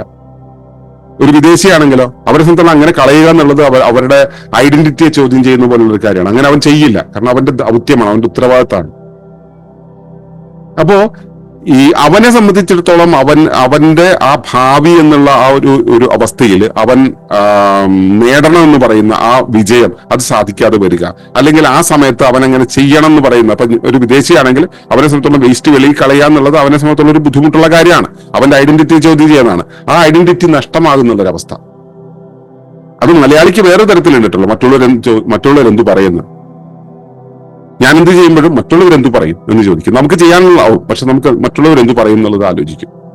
അത് തന്നെ നമ്മുടെ ഓവർ തിങ്കിങ്ങിന് ഒരു പ്രധാന കാരണമാണ്. മലയാളിയെ സംബന്ധിച്ചോളം മറ്റുള്ളവരെന്തു പറയും, മറ്റുള്ളവരുടെ അഭിപ്രായം എന്നുള്ളത് തന്നെയാണ് ഓവർ തിങ്കിങ്ങിന്റെ ഏറ്റവും പ്രധാനപ്പെട്ട കാര്യം. ഈ ആത്മവിശ്വാസം എന്നുള്ളൊരു സംഭവമാണ്. മറ്റുള്ളവർ എന്ത് പറഞ്ഞാലും കുഴപ്പമില്ല, ഞാൻ അതിനെ അതിജീവിക്കുന്നുള്ള, അല്ലെ എന്നെ ബാധിക്കില്ല എന്നുള്ളത് പറയണമെന്നുണ്ടെങ്കിൽ ആത്മത്തെക്കുറിച്ച്, അവനവനെ കുറിച്ച് ഒരു വിശ്വാസം ഉണ്ടാവും. ആ ആത്മവിശ്വാസം ഉണ്ടെങ്കിൽ ഇത് നടക്കും. പക്ഷെ ആത്മവിശ്വാസം കുറവായിരിക്കുമ്പോൾ പ്രശ്നം ഉണ്ടാവും. പിന്നെ ഇപ്പുറത്ത് ഈ നമ്മുടെ സ്മൃതികളിൽ, അയ്യോ പണ്ട് ഞാൻ പരാജയപ്പെട്ടു, പണ്ട് ഞാൻ അങ്ങനെ ചെയ്തപ്പോൾ അവരെ അങ്ങനെ പറഞ്ഞു, അല്ലെങ്കിൽ പണ്ട് ഞാൻ ചെയ്ത സമയത്ത് ഞാൻ മറ്റേ തെങ്ങിന്റെ താഴെ കൂടെ ചക്കയും കൊണ്ട് പോകുന്ന സമയത്ത് അപ്പുറത്തുകൂടെ തേങ്ങ വീണിട്ട് തെറിച്ച് എന്റെ തലയിൽ വീണു, അതുകൊണ്ട് തെങ്ങിന്റെ ചോട്ടിൽ കൂടെ പോകാൻ പാടില്ല. അപ്പൊ ഞാൻ ആ തെങ്ങിന്റെ ചോട്ടിൽ കൂടെ പോകാൻ പോകുന്നു എന്നറിയുമ്പോഴേക്കും ഞാൻ അതിനെക്കുറിച്ച് ഒരുപാട് വ്യാകുലപ്പെടും. അപ്പോ ഞാൻ എന്ത് ചെയ്യണം എന്നുള്ള അറിവിൽ നിന്ന്, എന്റെ ശേഷിയെക്കുറിച്ച് അറിയുന്നതിൽ നിന്ന്, എന്റെ വർത്തമാനത്തെക്കുറിച്ച് അറിയുന്നതിന്, എന്റെ ചിന്തയെക്കുറിച്ച് അറിയുന്നതിന്, എന്റെ ധർമ്മത്തെക്കുറിച്ച് അറിയുന്നതിന് നമുക്ക് കാര്യങ്ങൾ കൃത്യമായിട്ട് ചെയ്യാൻ പറ്റും. ഇതിലൊക്കെ വീഴ്ച വരുമ്പോൾ നമുക്ക് പ്രശ്നം ഉണ്ടാവും. അപ്പൊ ഇത്തരം കാര്യങ്ങളെക്കുറിച്ച് അറിഞ്ഞു വെക്കുമ്പോൾ, ലോക പരിചയം ഉണ്ടാകുമ്പോൾ, ജീവിതത്തിലെ പല അനുഭവങ്ങൾ കൊണ്ട്, പല കാര്യങ്ങൾ കൊണ്ട് നമ്മൾ അറിഞ്ഞു വെക്കുന്ന സമയത്ത്, ഞാൻ ഒരിക്കൽ പരാജയപ്പെട്ടാലും വീണ്ടും പരാജയപ്പെടാതെ എനിക്ക് ചെയ്യാൻ കഴിയും. മറ്റുള്ളവരെന്തെങ്കിലും പറഞ്ഞാൽ എനിക്ക് പ്രശ്നമല്ല, ഞാനത് ചെയ്യും, എനിക്ക് വേണ്ടത് ചെയ്യാനുള്ള ആത്മവിശ്വാസമുണ്ട്, അല്ലെങ്കിൽ എന്റെ ബാല്യത്തിൽ അങ്ങനെ സംഭവിച്ചാലും ഞാൻ അതിനെ അതിജീവിച്ചിട്ടുണ്ടെന്നുള്ള ആ ഒരു ബോധ്യമുണ്ടെങ്കിൽ നമ്മളെ സംബന്ധിച്ചുള്ള ഈ ചിന്തിക്കേണ്ട കാര്യമില്ല, കാര്യങ്ങൾ എങ്ങനെ നടന്നു പോകും. പക്ഷെ ആധുനിക കാലത്ത് ചെറുപ്പക്കാരുണ്ടല്ലോ, പ്രത്യേകിച്ച് ഈ 2K കിഡ്സ് എന്നൊക്കെ പറയുന്ന ആളുകൾ, അവരുടെയൊക്കെ ഒരു പ്രശ്നം ശ്രദ്ധിച്ചിട്ടുണ്ടോ? ഇപ്പോഴത്തെ ചെറുപ്പക്കാര് ഭൂരിഭാഗം പേരും ഇങ്ങനെ നീ ചിന്തിക്കുക പോലില്ല. അവർക്ക് ഓവർ തിങ്കിങ് പോയിട്ട് ഒരു തിങ്കിങ്ങും ഇല്ല. അവരുടെ ചിന്ത എന്നുള്ളത് മുഴുവൻ ഡിജിറ്റൽ വേൾഡിലാണ്. മൊബൈലിൽ നോക്കിയിട്ട്, ലാപ്ടോപ്പിൽ നോക്കിയിട്ട് ഇങ്ങനെ കുത്തിപ്പിടിച്ചിരിക്കുക എന്നുള്ളതാണ്. അങ്ങനെ കുത്തിപ്പിടിച്ചിരിക്കുമ്പോൾ ഉണ്ടാവുന്ന പ്രശ്നം എന്താ? അവർ യഥാർത്ഥത്തിലുള്ള കാര്യങ്ങളെ കുറിച്ച് ഒരു ധാരണ ഉണ്ടല്ലോ. ഒരു മായിക ലോകത്ത് ഇങ്ങനെ ഒരു എന്താ പറയാ മെറ്റാ വേൾഡിലാണ് ജീവിക്കുന്നത്. ആ മെറ്റാ വേൾഡിൽ ജീവിക്കുന്ന സമയത്ത് സ്വാഭാവികമായിട്ടും അവരെ സംബന്ധിച്ചോളം ഒന്നും അറിയാത്ത ആളുകൾ, അവരോട് നിങ്ങൾ എന്ത് ചോദിച്ചാലും അവർ അതിനെക്കുറിച്ച് ആധികാരികമായി സംസാരിച്ചു കളയും. കാരണം അവർ വിവരപൂരിതമാണ്, ഇൻഫർമേഷൻ ഓവർഫ്ലോ ഉള്ള ആളുകളാണ്. ഇഷ്ടം പോലെ ഇൻഫർമേഷൻ എന്ന് വെച്ചാൽ ഒന്നിനെ കുറിച്ച് അറിയില്ല എന്നാണ് അർത്ഥം.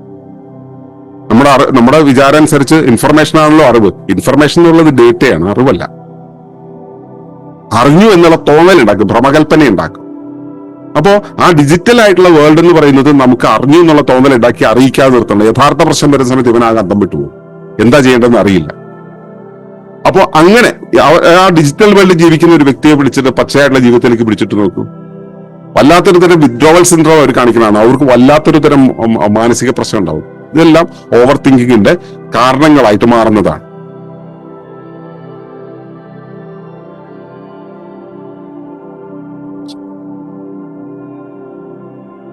ഇതിന് പരിഹാരം എന്താ?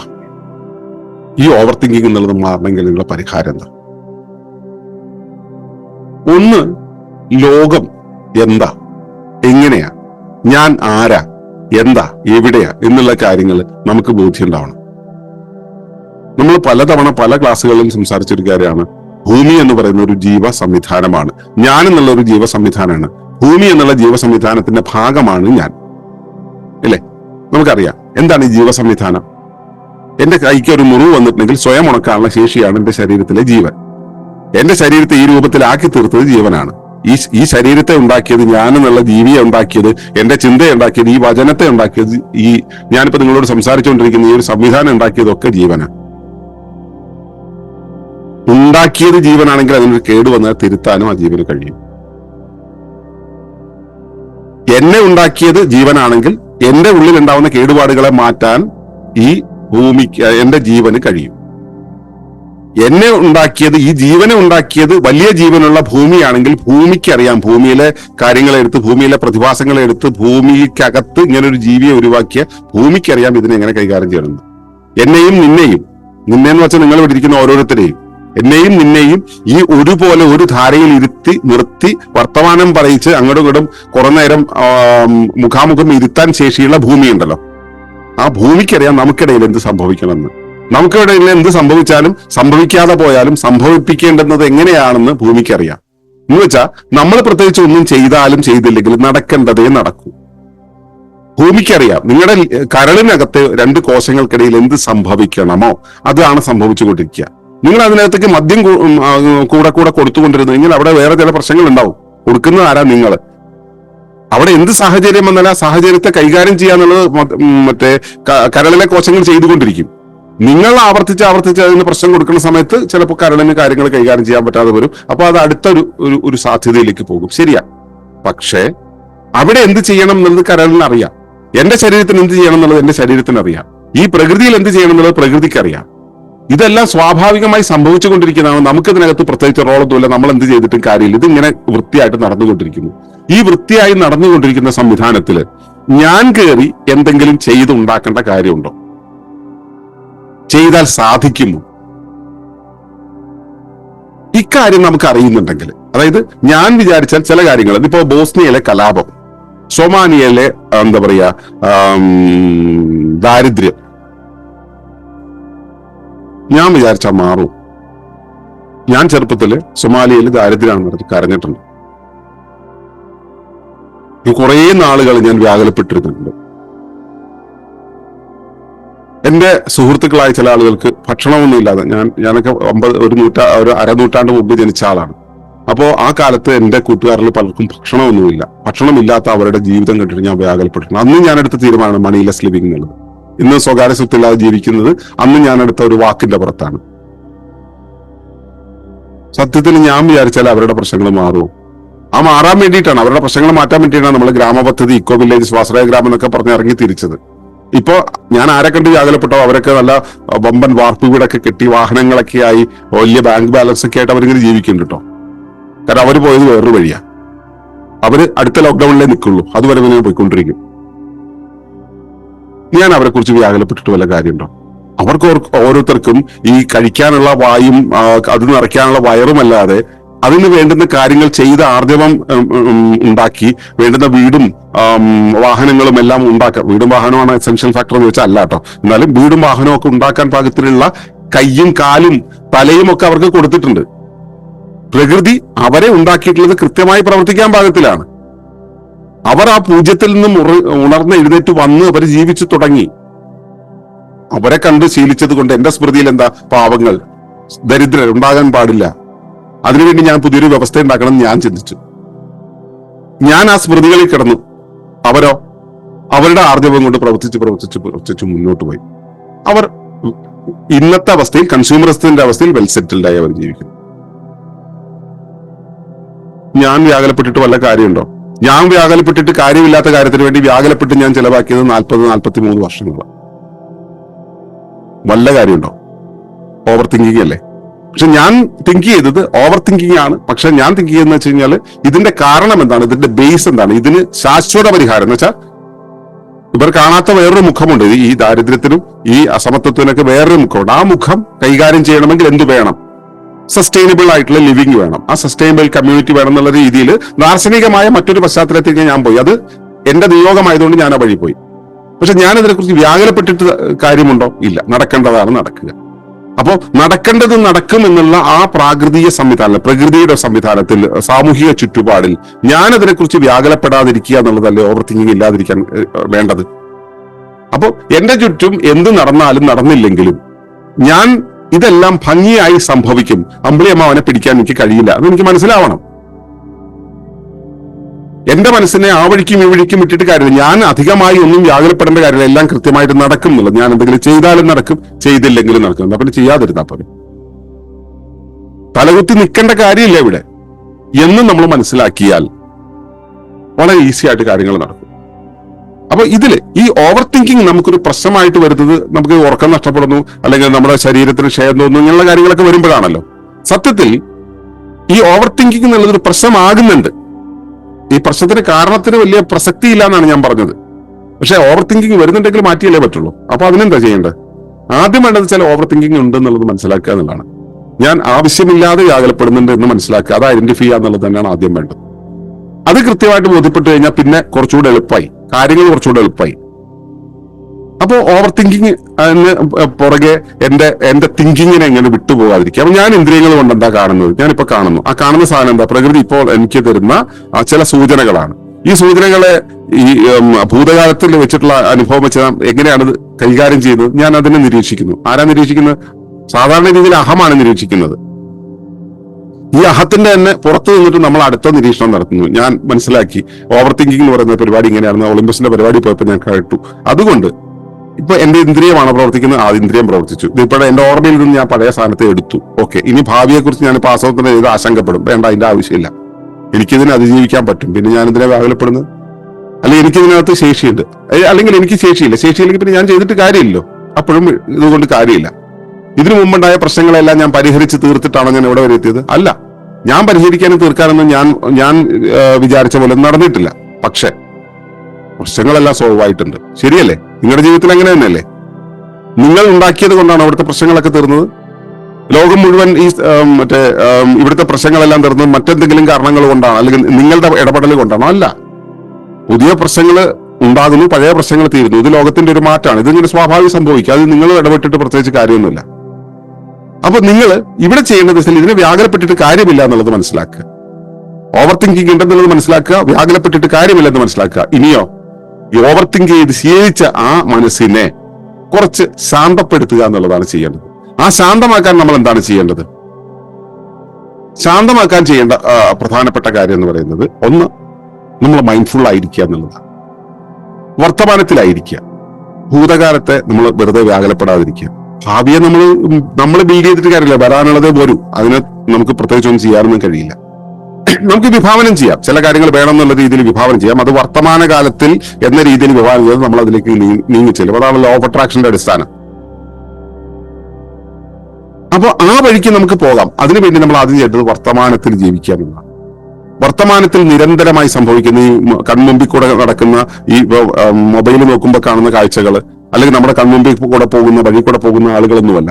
യഥാർത്ഥത്തിൽ വർത്തമാനത്തിൽ സംഭവിച്ചുകൊണ്ടിരിക്കുന്ന നിരന്തര പ്രവർത്തനം, നിതാന്തമായ പ്രവർത്തനം എന്ന് പറയുന്നത് ശ്വാസമാണ്. ഈ ശ്വാസത്തെ ശ്രദ്ധിക്കുക.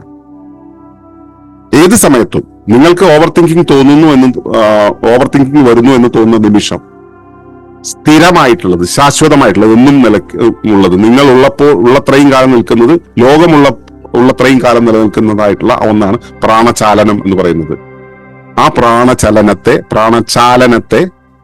ശ്രദ്ധിക്കുക. അപ്പൊ തന്നെ ഈ ഓവർ തിങ്കിങ് എന്നുള്ള സാധനം പകുതി അങ്ങ് കുറയും. ഇനിയും കൺട്രോൾ വരാത്ത ഒരു ചിന്ത നമ്മുടെ ഉള്ളിലേക്ക് വരുമ്പോൾ നമ്മൾ അതിനോട് ചോദിക്കുക, ഇങ്ങനെ ചിന്തിച്ചിട്ട് കാര്യമുണ്ടോ? ഞാൻ അതിനെക്കുറിച്ച് വ്യാകുലപ്പെട്ടിട്ട് കാര്യമുണ്ടോ? ഇത് റിയലിസ്റ്റിക് ആണോ? ഞാനിപ്പോ ചിന്തിക്കുന്നത് റിയലിസ്റ്റിക് ആണോ? ബോസ്നിയയിലെ കലാപം തീർക്കാൻ ഞാൻ എന്തെങ്കിലും ചെയ്യാൻ പറ്റുമോ? പറ്റില്ലല്ലോ. ഞാൻ പിന്നെ എന്താ അതിനെക്കുറിച്ച് ചിന്തിക്കുന്നത്? ഞാൻ എന്റെ ഭാര്യ ഈ രൂപത്തിൽ പെരുമാറുന്നത് കാണുന്നു, അവളെ മാറ്റണം എന്ന് ഞാനങ്ങ് തീരുമാനിക്കുന്നു. മാറുമോ? ഞാൻ മാറ്റിയിട്ട് മാറുന്ന കാര്യമാണ്. ഞാൻ ജീവിതത്തിൽ ഇതുവരെ മാറ്റിയിട്ട് ആരെങ്കിലും മാറിയിട്ടുണ്ടോ? നമ്മുടെ അഹത്തിന് അങ്ങനെയൊക്കെ തോന്നിട്ട് ഞാൻ ഒരുപാട് പേരെ മാറ്റിയിട്ടുണ്ടെന്നൊക്കെ. എന്നെ പിടിച്ച് ആണയിട്ടിട്ട് പറഞ്ഞു സന്തോഷ് ഒളിമ്പസാണ് എന്നെ മാറ്റിയെന്നൊക്കെ ഒരുപാട് പേരാണ്. ഞാൻ അങ്ങനെ വിശ്വസിക്കുന്നില്ല. അവർക്ക് മാറാൻ സമയമായി തിരിച്ചറിവുണ്ടായി, അവർ മാറി. നമുക്കാരെയും മാറ്റാനൊന്നും പറ്റില്ല. ഇത് നമ്മൾ മനസ്സിലാക്കിയാൽ മതി. അതായത് ഞാൻ ഇതിനെക്കുറിച്ച് വ്യാകുലപ്പെടേണ്ട ആവശ്യമുണ്ടോ? ആലോചിച്ചിട്ട് കാര്യമില്ല എന്നുള്ള മനസ്സിലാക്കുക. പിന്നെയും നമുക്ക് ചിന്തകൾ വരുന്നുണ്ടെങ്കിൽ ഒരു കാര്യം ചെയ്യാം, ആ ചിന്ത എഴുതി വയ്ക്കുക. ജേർണലിംഗ് എന്ന് പറയും. നമുക്ക് എന്തൊക്കെ ചിന്തകൾ വരുന്നു അത് എഴുതി വെക്കുക. എഴുതുമ്പോൾ എന്തായി ഡിസ്ചാർജ് ആവും, വെളിയിലേക്ക് പോകും. വെളിയിലേക്ക് പോകാൻ ഇത് മാത്രമല്ല, വേറെയും വഴിയുണ്ട്. മറ്റുള്ളവരോട് സംസാരിക്കുക. നമുക്ക് ഹൃദയം തുറന്ന് സംസാരിക്കാൻ പറ്റുന്ന ആളുകളുണ്ടെങ്കിൽ അവരോട് ഇത്തരം കാര്യങ്ങളെ കുറിച്ച് സംസാരിക്കുമ്പോൾ അവർ പറയും ഇതിന്റെ ഒന്നും ആവശ്യമില്ലല്ലോ, ഇതൊന്നും കാര്യമില്ല എന്നുള്ള രീതിയിൽ നമ്മൾ അവരോട് തുറന്ന് സംസാരിക്കുക. അത് ഡെലിവർ ചെയ്യുക, എക്സോസ്റ്റ് ചെയ്യുക. അതുപോലെ തന്നെ നമ്മളിപ്പോ ഭാവിയെ കുറിച്ച് നമ്മൾ വ്യാകുലപ്പെടുക എന്നുള്ള പരിപാടി ഉണ്ടല്ലോ. ഭാവിയെ കുറിച്ച് വ്യാകുലപ്പെടുന്ന സമയത്ത് ഈ ഭാവിയിൽ സംഭവിക്കേണ്ട കാര്യങ്ങൾ സംഭവിച്ചുകൊള്ളും, നമുക്കറിയാം, സംഭവിച്ചുകൊള്ളും. അതിനൊരു സമയം കൊടുക്കുക. ആ സമയം നമ്മൾ തീരുമാനിക്കേണ്ട, അത് പ്രകൃതി നിശ്ചയിച്ചോളും എന്ന് വിചാരിക്കുക. ആ സമയത്ത് സംഭവിക്കട്ടെ. ലോ ഓഫ് അട്രാക്ഷൻ പ്രാക്ടീസ് ചെയ്യുന്നവരാണ് ഇന്ന സമയത്ത് നിന്ന് എഴുതി വെക്കണം. എഴുതി വെച്ചോ, നടന്നില്ലെങ്കിൽ വ്യാകുലപ്പെടണ്ട, അത് നടക്കട്ടെ. പിന്നെ ഈ ഓവർ തിങ്കിങ് വരുന്നത് പലപ്പോഴും എന്താ പറയുക, വേറെ പണിയൊന്നും ഇല്ലാത്തതുകൊണ്ടാണ് അല്ലെ. ഇവിടെ ഇരിക്കുന്ന ചില ആളുകളൊക്കെ ഉണ്ടല്ലോ അല്ലെ, ഒരു പണിയില്ലാതെ കുത്തിപ്പിടിച്ചിരുന്നിട്ട് ആലോചിച്ചിട്ട് അയ്യോ അങ്ങനെയാണ് ഇതിങ്ങനെയാണ്, എന്നിട്ട് എന്നെ 100 തവണ വിളിച്ചിട്ട് വല്ല കാര്യമുണ്ടോ? ഒരു കാര്യമില്ല. വല്ല പണിക്കുമ്പോ കുറെ നടക്കാൻ പോ, കുറച്ച് വ്യായാമം ചെയ്യും, കുറെ യാത്ര ചെയ്യും, കുറെ യാത്ര ചെയ്യുമ്പോൾ കുറെ കാണും, കുറെ പേരുമായിട്ട് ഇടപെടും, കുറെ ക്രിയേറ്റീവ് ആയിട്ടുള്ള എന്തെങ്കിലും കാര്യങ്ങൾ ചെയ്യും. നിങ്ങളുടെ ആ ഊർജം എന്ന് പറയുന്നത് വളരെ ക്രിയേറ്റീവ് ആയിട്ടുള്ള കാര്യങ്ങളിലേക്ക് കൊണ്ടു ചെല്ലുക. അപ്പൊ അങ്ങനെയാകുമ്പോൾ നടക്കും. ശരിക്കും പറഞ്ഞാൽ ഇപ്പൊ തന്നെ നിങ്ങൾക്ക് ഓവർ തിങ്കിങ്, ഞാൻ ഇതൊക്കെ പറയണ കേട്ടിട്ട് വീണ്ടും ഓവർ തിങ്കിങ് വരുന്നുണ്ടെങ്കിൽ ഒരു കാര്യം ചെയ്യും, ജസ്റ്റ് ഒന്ന് കണ്ണടയ്ക്കും. എല്ലാവരും ഒന്ന് കണ്ണടയ്ക്കും.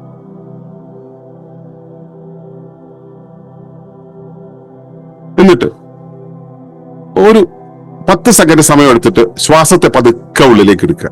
ആ ശ്വാസത്തെ ശ്രദ്ധിക്കുക നല്ലപോലെ. എന്നിട്ട് ഒരു 5 സെക്കൻഡ് സമയം കൊണ്ട് പതുക്കെ ശ്വാസത്തെ വെളിയിലേക്ക് വിടുക. എന്നിട്ട് വീണ്ടും 10 സെക്കൻഡ് സമയം എടുത്ത് ഉള്ളിലേക്ക് എടുക്കുക.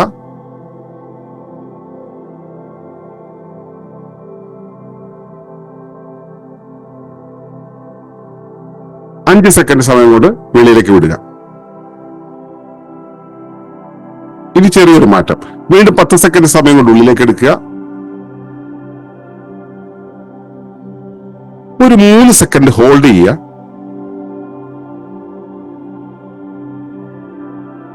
ഇനി 5 സെക്കൻഡ് സമയം കൊണ്ട് വെളിയിലേക്ക് വിടുക.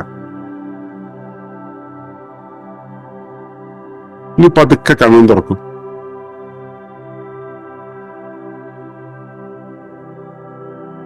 ഇപ്പോ നിങ്ങൾ ഇത്ര സമയം നിങ്ങൾ എന്താ ശ്രദ്ധിച്ചത്?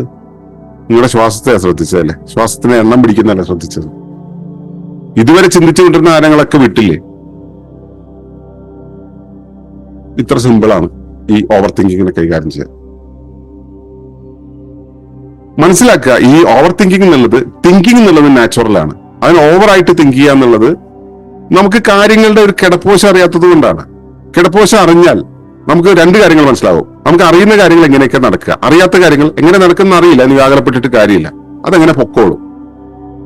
എല്ലാം സ്വാഭാവികമായാണ് സംഭവിക്കുക. പ്രകൃതി എല്ലാ കാര്യങ്ങളും സ്വന്തമായിട്ട് കൈകാര്യം ചെയ്യുന്നുണ്ട്.